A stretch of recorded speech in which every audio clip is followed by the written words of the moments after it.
दोस्तों, एक 22 साल की खूबसूरत लड़की जो शादीशुदा होती है, उसका पति शराबी होता है तो वो अपना घर छोड़ के अपने एक फ्रेंड के पास रहती है। 5-6 दिन रहने के बाद इन दोनों की दोस्ती और अच्छी हो जाती है।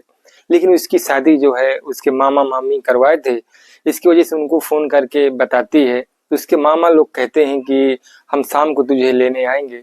अब वो लड़की को जब शाम को लिवा के साथ में चले जाते हैं, तो दूसरे दिन उसको एक ब्यूटी पार्लर भेजते हैं। वो सज-धज के तैयार होकर जब आती है, तो उसके मामा लोग बड़े सेठ लोग को बुलाते हैं और ग्राहक फिट कर देते हैं। इसके बाद उस लड़की को उनके साथ जाने के लिए कहते हैं, लेकिन वो लड़की जो है जाने से इनकार कर देती है, क्योंकि उनका काम था, उनका एक गिरोह था और भोली-भाली लड़कियों को फँसाकर उनसे शादी करा के कोठे में बेच देना, देह व्यापार का काम करते थे। दोस्तों, वो लड़की जब नहीं मानती तो उसको एक कमरे में बंद कर देते हैं और दिन में सिर्फ एक टाइम खाना देते हैं। लेकिन दोस्तों, ये बात जो है उसके फ्रेंड को मालूम पड़ जाती है जहाँ ये 5-6 दिन गुजारी थी। दोस्तों, ये कहानी बहुत इंटरेस्टिंग है, बहुत अच्छी कहानी है। अभी तक हमारे चैनल को सब्सक्राइब नहीं किया तो प्लीज सब्सक्राइब करें और वीडियो को भी लाइक करें। दोस्तों, ये कहानी है उत्तर प्रदेश के बांदा जिले से। दोस्तों, एक लड़की है सुमन नाम की, जो उसके माता पिता नहीं है और वो अनाथ रहती है। उसके कुछ परिवार के लोग रहते हैं, लेकिन ज्यादा ख्याल खबर नहीं करते। अब दोस्तों, एक दूर के लोग जो है, जो मामा मामी नाम से जाने जाते हैं, वो अपने एक भांजे को लेके आते हैं और कहते हैं कि इस लड़की की शादी जो है हमारे भांजे के साथ कर दो और दहेज में हमें कुछ नहीं चाहिए। तो उसके जो चाचा लोग रहते हैं वो रिश्ता मंजूर कर लेते हैं। अब दोनों की जब शादी हो जाती है तो पहली रात को ही जो उसका सुमन का पति शराब पी कर आता है। अब शराब पी कर आता है तो दोनों के बीच में झगड़ा हो जाता है। अब सुमन जो है अपने पति को करीब नहीं आने देती। इसके बाद जो है वो अपने मायके चली जाती है। मायके चली आने के बाद वो जिन्होंने शादी करवाया था मामा मामी के पास, उनके पास फोन करके सारी हकीकत बताती है। हम उसको समझाएंगे कि शराब पीने के लिए मना करेंगे, इसके बाद जो है तुम अपने ससुराल आना। अब सुमन इंतजार करती है और काफी दिन हो जाता है। उसके मामा मामी जो है मुंबई में रहते हैं और उसका पति भी मुंबई चला जाता है। अब इसके बाद सुमन जब उनके पास फोन करती है तो वो कहते हैं कि ठीक है, तुम जो है मुंबई के लिए तैयारी बनाकर आ जाओ। तो सुमन इधर तैयारी बनाती है और बांदा स्टेशन पे पहुंच जाती है। प्लेटफॉर्म नंबर 1 पे वो ट्रेन का इंतजार करती है जो तुलसी एक्सप्रेस होती है और 10:15 बजे का टाइमिंग होता है। अब वो बैठे जो है मोबाइल में देख रही होती है, किसी को फोन लगा रही होती है, लेकिन उसके मोबाइल का बैलेंस खत्म हो जाता है। अब दोस्तों, दूर खड़े एक लड़का उसको गौर से देख रहा होता है, क्योंकि वो लड़का उसको पहचानता था। 5 साल पहले ये दोनों मिले थे और एक साथ जो है रात गुजारे थे। अब दोस्तों, उस लड़के का नाम किशन होता है। अब सुमन के सामने जाता है तो सुमन इग्नोर कर देती है, वो पहचानती नहीं है। किशन थोड़ी दूर में जाकर बैठ जाता है। इसके बाद सुमन जो है किसी को फोन लगाने की कोशिश करती है, लेकिन उसका मोबाइल का बैलेंस खत्म होता है, इसकी वजह से फोन नहीं लगता। तो वो और परेशान होती है। अब सुमन एक दूसरी औरत के पास जाती है, उनसे मोबाइल मांगती है, कहती है कि मुझे एक अर्जेंट फोन करना है। तो वो महिला जो है उसको फोन देने से इनकार कर देती है। अब सुमन अपने सामान के पास फिर आकर बैठ जाती है। अब किशन सब ये देख रहा होता है। इसके बाद किशन पहुंचता है उस लड़की के पास और कहता है कि क्या तुम्हें फोन की जरूरत है। तो सुमन कहती है कि हाँ, मुझे अर्जेंट कॉल करना है। तो किशन अपना फोन दे देता है। अब सुमन फोन लगाती है और लगाने के बाद जब बातचीत हो जाती है और किशन अपना मोबाइल लेकर अपने जगह पे आकर बैठ जाता है, तो देखता है कि सुमन और ज्यादा परेशान है। अब किशन जो है अपने मोबाइल में रिकॉर्डिंग चालू किए था, तो रिकॉर्डिंग सुन लेता है। तो वो अपने मामा के पास फोन कर रही थी और उसका मामा कह रहा था कि अभी 4-5 दिन और रुको, इसके बाद जो है तुम्हें मुंबई बुलाएंगे। इस वजह से सुमन और परेशान होती है। अब सुमन जो है स्टेशन से बाहर जाने लगती है, तो किशन जाता है और उसको रोकता है और कहता है कि मैं मुंबई जा रहा हूँ और मेरी कपड़े की दुकान है और मुझे एक लड़की या कोई औरत हो, उसकी मुझे काम की जरूरत है। अगर तुम्हारे कोई पहचान की हो तो तुम मुझे मिलवा दो। तो सुमन कहती है कि ऐसा करो कि मुझे भी काम की जरूरत है, अगर तुम्हें जरूरत है तो मुझे अपने पास रख लो, अपनी दुकान में रख लो, तो किशन उसके लिए तैयार हो जाता है और लीवा कर फिर प्लेटफॉर्म पे आ जाता है। अब दोस्तों किशन जो है सुमन से पूछता है कि क्या तुम्हारे पास टिकट है। तो सुमन कहती है कि हाँ मेरे पास 300 रुपए वाला टिकट है और जनरल बोगी का है। किशन कहता है कि मेरे पास तो एसी बोगी का टिकट है, तो कैसे बनेगा। सुमन कहती है कि ठीक है तुम एसी बोगी में चले जाओ, तुम्हारा एसी का टिकट है और मेरा जनरल का है, मैं तो जनरल में आ जाऊंगी। लेकिन किशन जो है मना करता और कहता है कि ऐसे कैसे हो सकता है, तुम मेरे साथ एसी में ही चलो, रास्ते में टीटी से देखेंगे क्या होता है।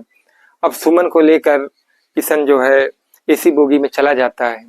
अब एसी बोगी में दोनों लोग जब जाते हैं तो किशन की सीट ऊपर वाली होती है, तो दोनों अपनी सीट में जाकर बैठ जाते हैं।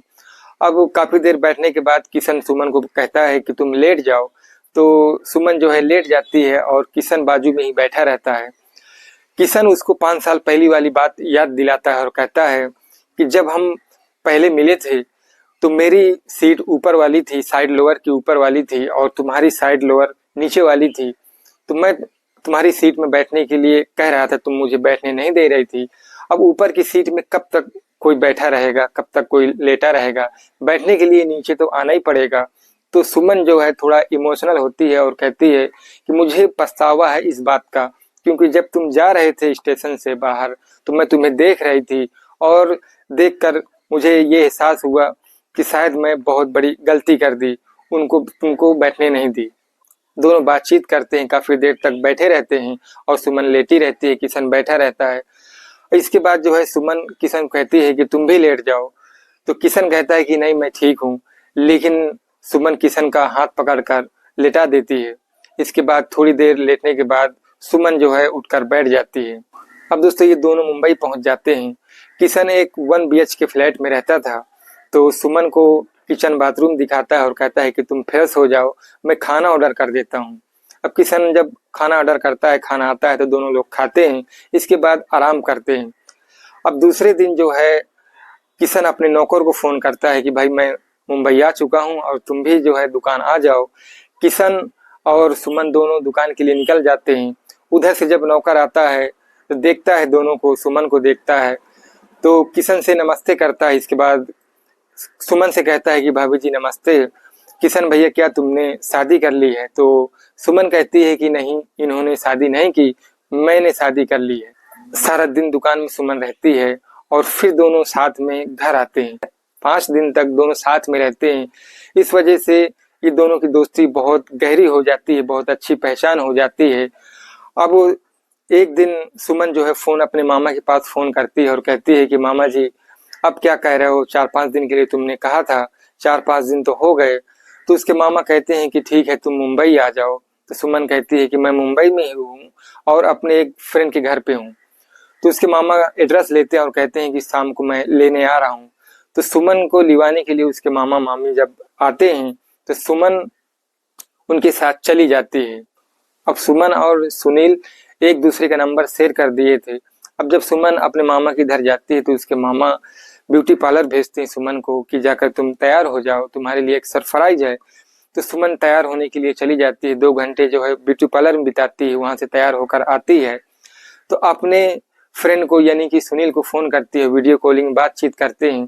तो सुनील जब देखता है तो वो हैरान हो जाता है कि आज इतनी सजी बजी क्यों हो। तो सुमन कहती है कि मामा ने ब्यूटी पार्लर भेजा था और मेरे लिए कोई सरप्राइज है, देखते हैं शाम को क्या होता है। अब इसके बाद जो है इन दोनों की बातचीत हो जाती है, सुमन पूरी बात बता देती है। अब सुमन के लिए बड़े बड़े सेठ लोग ढूंढ के उसके मामा लेके आते हैं, क्योंकि वो देह व्यापार का काम करते थे, कोठे काम करते थे, ये एक गिरोह था, कोई मामा मामी नहीं थे, ये इनका एक बनाया हुआ जाल था। अब दोस्तों जो है जब सेठ लोग आते हैं तो अब उसके मामा जो है उन पैसों वालों के साथ जाने के लिए कहते हैं तो सुमन इनकार करती है, वो किसी भी हालत में उनके साथ नहीं जाती। इस वजह से उसके मामा जो है उसको मारते पीटते हैं और उसको एक कमरे में बंद कर देते हैं। अब दोस्तों जो किशन के पास सुमन का नंबर होता है तो किशन फोन लगाता है तो मोबाइल स्विच ऑफ होता है सुमन का। अब 4-5 दिन लगातार ट्राई करता है, लेकिन जब कांटेक्ट नहीं हो पाता तो किशन के मन में कुछ संदेह होता है। इसकी वजह से वो तत्काल जो है पुलिस स्टेशन जाता है, वहाँ कंप्लेन दर्ज कराता है। अब पुलिस वाले उस नंबर के एड्रेस से ट्रेस करते हैं और फिर उसी मामा के घर पहुंच जाते हैं।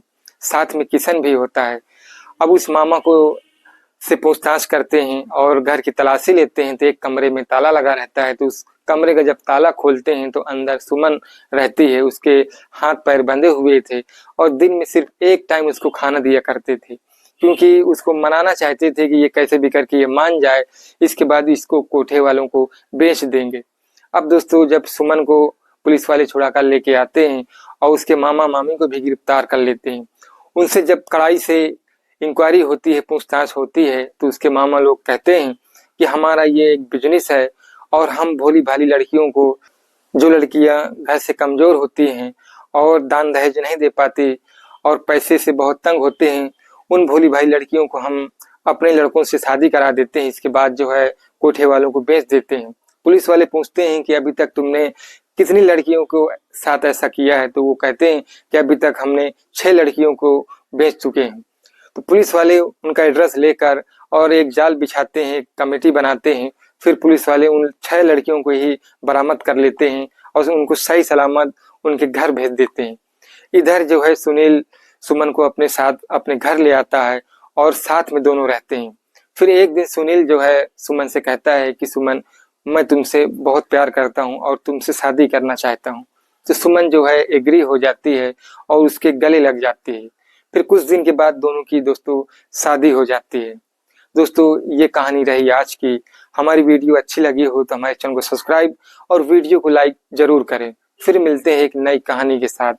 अगर आप इस वीडियो के बारे में कुछ कमेंट करना चाहते हो तो प्लीज कमेंट करके अपनी राय जरूर